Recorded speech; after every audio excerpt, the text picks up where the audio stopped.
Bismillahirrahmanirrahim. Assalamualaikum warahmatullahi wabarakatuh. Para bunda yang semoga dirahmati Allah, berjumpa lagi dengan saya di sore hari ini. Tentunya kita akan bahas tentang permasalahan rumah tangga ya, dan bagaimana solusinya untuk kedepannya. Ya, kali ini saya pengen bahas 3 hal ini bikin pelakor nggak mau melepaskan suami bun. Tapi sebelumnya, seperti biasa, saya pengen tanya dulu nih pada Bunda. Di video kemarin, saya juga ngasih tips ya untuk para Bunda. Kira-kira sudah dilakukan belum, Bun? Dan bagi Bunda yang sudah melakukan tipsnya, kira-kira saat ini hasilnya bagaimana? Silahkan Bunda bisa tulis di kolom komentar ya, Bun, untuk hasilnya bagaimana. Dan saya doakan semoga hasilnya juga baik dan bisa membawa kebermanfaatan untuk rumah tangga Bunda. Amin ya robbal alamin. Oke, bagi para bunda di sini yang mungkin baru aja nemu video saya dan belum tahu siapa saya, silahkan Bunda bisa kunjungi media sosial saya ya, atau Bunda bisa hubungi nomor CS saya yang ada di atas ini. Insya Allah saya akan dampingi Bunda untuk membantu mengikhtiarkan hajat rumah tangga Bunda.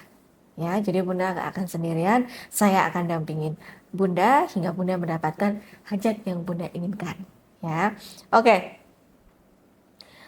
Kita langsung aja ya Bun ya, 3 hal apa sih Mbak yang bikin pelakor itu nggak mau melepaskan suami?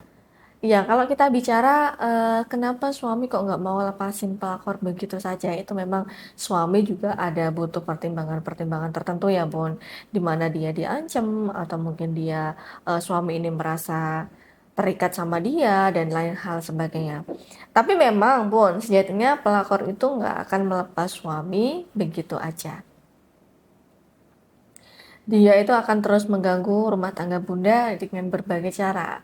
Nah, tujuannya untuk apa? Ya, tujuannya supaya si wanita ini bisa menguasai suami Bunda sepenuhnya.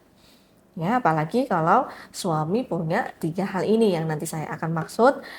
Ya, pelakor akan terus bertahan dan nggak mau ninggalin suami Bunda. Tentunya ketika kita mikir 3 hal ini itu suatu hal ya Bunda.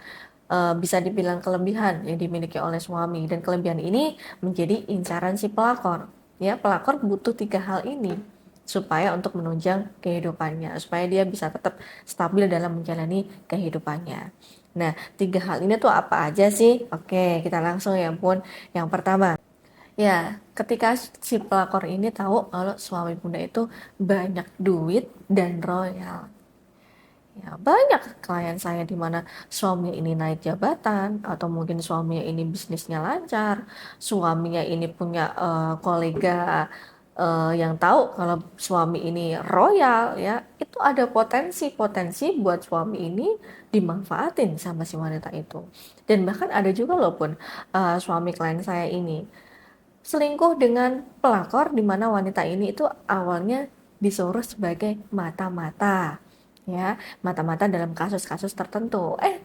Taunya nyantol. Karena apa? Ya, si wanita ini tahu bagaimana karakter si suami. Ya, kalau karakter suami di sini royal, ya memang mudah banget buat diporotin ya, Bun ya. Ya, pelakon zaman sekarang itu memang lihai, Bun. Mereka tahu siapa yang bisa jadi sumber keberlimpahan, sumber rizkinya dia yang dia mudah buat dapetin. Ya, kalau suami Bunda gampang banget ngasih uang, traktir makan yang mahal, atau mungkin doyan beliin hadiah.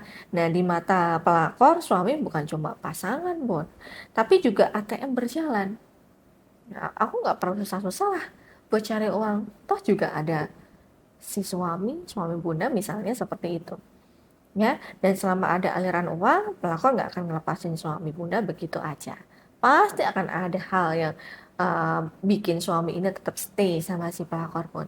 Apalagi di sini yang saya khawatirin, ketika suami ini udah royal dan dia punya yang namanya jiwa empati yang besar. Wah, kalau itu digabung, udah mudah banget buat suami ini dimanfaatin sama pelakor. Nah, ibaratnya si laki-laki atau si suami Bunda ini punya jiwa empati yang besar.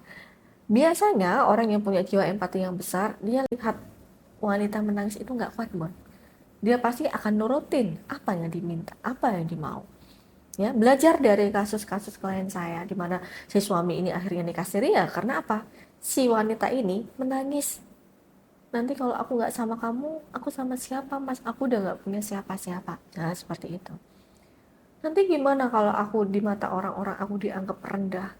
Padahal aku cuma pengen nemenin kamu karena aku tahu istri kamu nggak mampu buat ngentengin kamu di rumah. Misalnya seperti itu.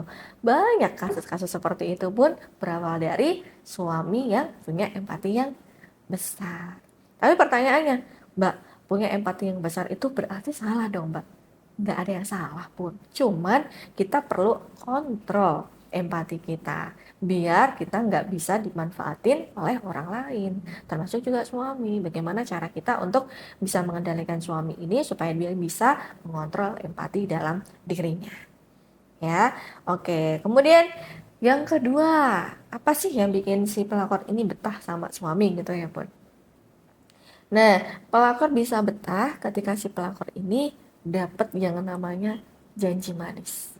Dan janji manis ini bisa terlontar pada mulut suami ketika si suami ini merasa terpuaskan oleh pelayanannya, mungkin oleh omongan dari si wanita itu ya, sering memvalidasi, sering ngasih pujian, sering memupuk ego suami.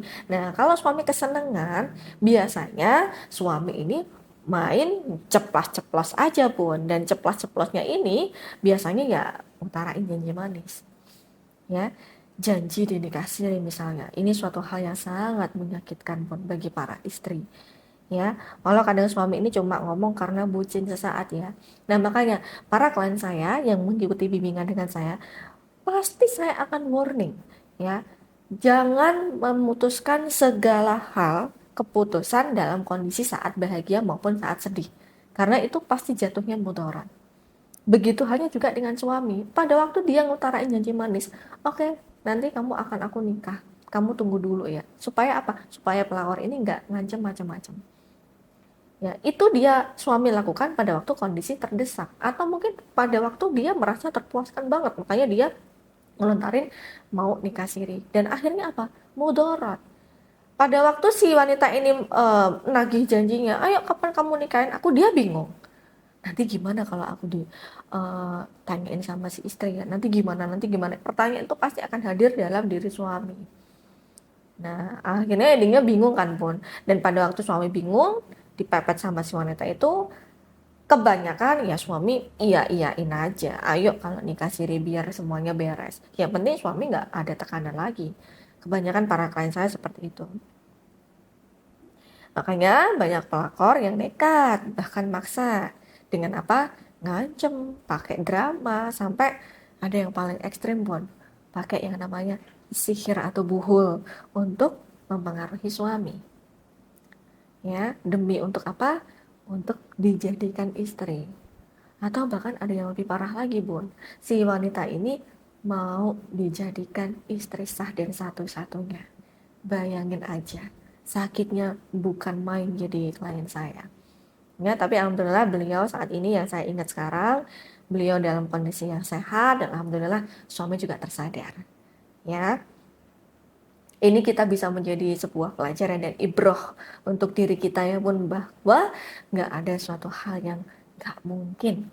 Ya, ya kuncinya di sini kita tetap berikhtiar dan husnuzon pada Allah atas setiap kejadian.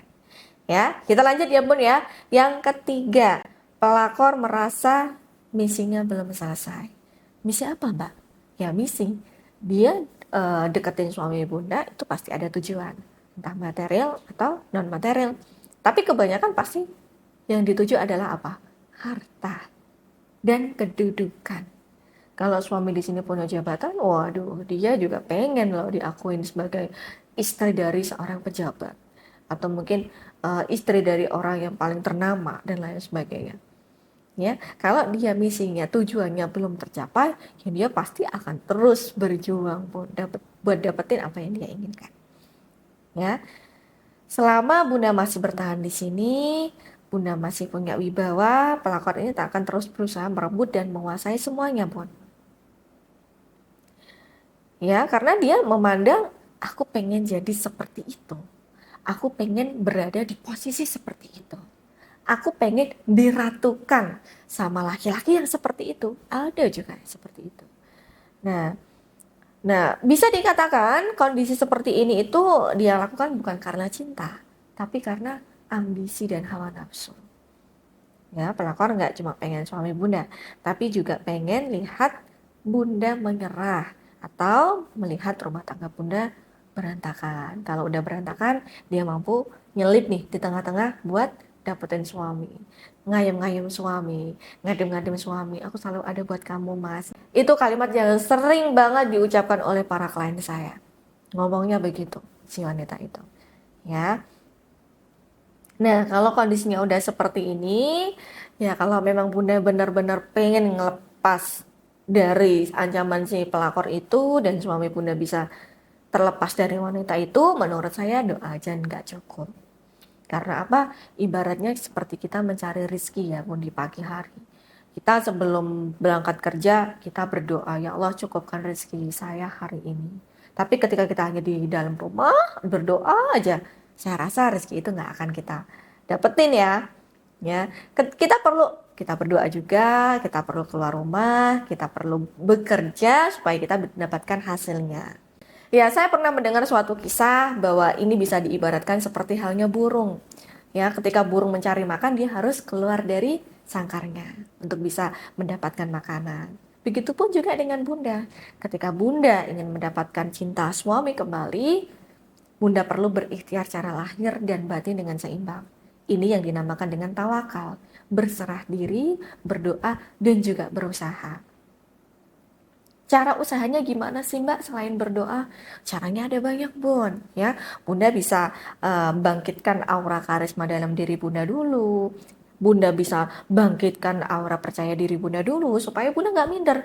Karena saya yakin 90% para wanita yang diselingkuhin suami pasti dalam hatinya tuh ada perasaan minder. Jadi kalau menurut saya sekarang kalau Bunda pengen suami ini balik ke Bunda, minimal Bunda fokus dulu pada gimana cara saya bisa bikin suami nyaman.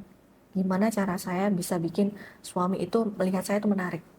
Gimana cara saya bisa percaya diri lagi. Fokus ke itu dulu aja. Sambil Bunda berdoa sama Allah, ya Allah bantu hamba, dampingi hamba, kuatkan hamba, berikan hamba petunjukmu, hamba harus bagaimana. Nah, petunjuk itu macem-macem Bun. Bahkan kemarin itu ada klien saya dari Jambi ya bilang, Mbak, saya itu baru pulang umroh. Saya tuh di sana berdoa, ya Allah, berikanlah hamba petunjukmu, hamba harus bagaimana. Terus beliau cerita, kebetulan saya waktu itu langsung Mbak dapat videonya Mbak Novi, terus saya hubungin Mbak Novi. Barangkali ini adalah petunjuk dari Allah untuk saya harus berikhtiar melalui perantara Mbak Novi. Nah, seperti itu. Nah, barangkali video ini juga muncul di beranda Bunda, bisa jadi itu adalah petunjuk dari Allah untuk Bunda segera berikhtiar. Kalau Bunda ingin berikhtiar dengan saya, bismillah, saya bisa bantu Bunda. Oke, seperti itu ya Bun ya. Jadi istri ini berperan penting banget dalam keluarga. Iya, seorang istri itu diibaratkan seperti halnya jantung Bun, berperan penting dalam rumah tangga. Dalam hal ini istri adalah jantungnya rumah tangga. Bunda pernah lihat nggak? Mungkin Bunda pernah dengar ya bahwa jika istri ini baik, jika istrinya tenang, seisi rumah tangga akan tenang. Kalau istri sehari aja nggak di rumah, waduh, satu rumah itu bisa berantakan. Bahkan suami dan anak pun rasanya sangat kehilangan banget. Jangan merindukan banget ibu untuk pulang, gitu ya. Jadi bisa diartikan kalau istri ini adalah jantung rumah tangga, sangat berperan penting. Ya, ibaratnya jantung nih, Bun. Jantung itu kan sebagai penopang kehidupan ya. Kalau jantung ini berdetak sehat, berdetak dengan baik, maka seluruh tubuh juga akan bekerja dengan baik, tubuh akan sehat. Begitupun juga dengan istri, jantungnya rumah tangga. Jika jantung rumah tangga ini dia memancarkan energi yang tenang, energi kebaikan, energi kebahagiaan, maka seluruh rumah juga akan terpengaruh dengan energi kebaikan dalam istri tersebut. Ya, begitupun juga dengan aura seorang istri.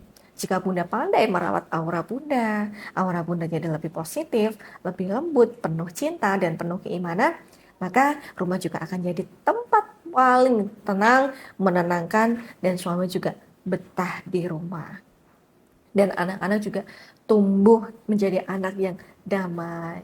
Ya, jadi istri ini berperan penting banget ya, Bun. Tapi kalau sebaliknya, kalau jantungnya lemah, ya kita lihat diri kita kalau jantung kita lemah, mau ngapain aja rasanya loyo, mau ngapain aja rasanya dikit-dikit capek, mau ngapain aja rasanya badan udah nggak kuat. Begitupun juga dengan seorang istri. Jika seorang istri ini lemah, jantung rumah tangga ini nggak berfungsi dengan baik, ya seisi rumah juga akan loyo, Bun. Suami jadi nggak betah di rumah suka uring-uringan, anak ya nggak tenang, jadi pendiam, atau mungkin anak diam-diam juga menyimpan luka. Nah, ini yang nggak sehat. Kalau aura istri ini dipenuhi dengan amarah, luka batin, rasa kecewa, minder, ya, maka seluruh rumah itu juga akan terguncang. Suami ikut menjauh dan malah semakin lengket dengan pelakor yang punya energi magnet penuh dengan ketenangan. Ya, karena itu menjaga aura dalam diri kita sebagai istri itu wajib ya Bun ya. Bukan cuman covernya kita aja atau kecantikan kita aja yang kita pedulikan. Tapi dalam diri kita pun kita juga harus rawat dan jaga dengan baik. Ya, di sisi lain kita juga perlu merawat batin dalam diri kita, dalam rohani kita. Kita perlu menjaga hubungan kita dengan Allah dengan baik, kita perlu menjaga hati dan pikiran kita dengan baik. Ya, insya Allah saat aura istri ini kembali kuat, hubungan bunda dengan suami kembali selaras, maka suami ini akan mulai risih kok Bun dengan sendirinya dengan pelakor. Ya, tujuannya di sini bunda jernihkan dulu aura bunda. Bunda pengaruhi suami dengan aura bunda sehingga aura suami ini menjadi jernih juga. Ketika aura suami ini sudah jernih, udah selaras sama bunda, insya Allah suami ini akan mudah merasakan mana yang hak, mana yang batil. Ketika dia dengan energi yang batil ya pun artinya energi yang nggak baik ya, dia akan merasa nggak betah kok. Dia akan merasa ini nggak beres nih. Dia merasa nggak nyaman. Dan pada waktu dia merasa nggak nyaman, dia juga akan dengan sendirinya meninggalkan si pelakor. Ya, kasus klien yang selama ini saya hadapi dan saya tangani berdasarkan para klien saya seperti itu. Suami akhirnya tersadar ketika dia sudah merasakan mana yang hak, mana yang batil. Dan akhirnya, alhamdulillah atas seizin Allah, para suami klien saya ini akhirnya kembali pada klien saya. Dan semoga keberuntungan dan pertolongan Allah ini juga Bunda dapatkan ya. Amin ya robbal alamin. Oke, menurut saya itu dulu ya Bun ya, beberapa hal yang perlu Bunda ketahui kenapa si suami ini betah banget sama si pelakor. Semoga kita bisa menjadikan ibroh dan pelajaran untuk kita semua. Kita jadikan sebagai bahan untuk kita semakin baik ke depannya dalam melayani suami ya Bun ya. Oke, amin ya robbal alamin. Nah, bagi para Bunda di sini yang juga ingin mengikuti bimbingan dengan saya secara private, boleh menghubungi saya dengan cara hubungi saja nomor yang ada di atas ini. Oke, baik, saya Mbak Novi, saya pamit mohon undur diri. Akhirul kalam, wabillahi taufiq wal hidayah. Wassalamualaikum warahmatullahi wabarakatuh.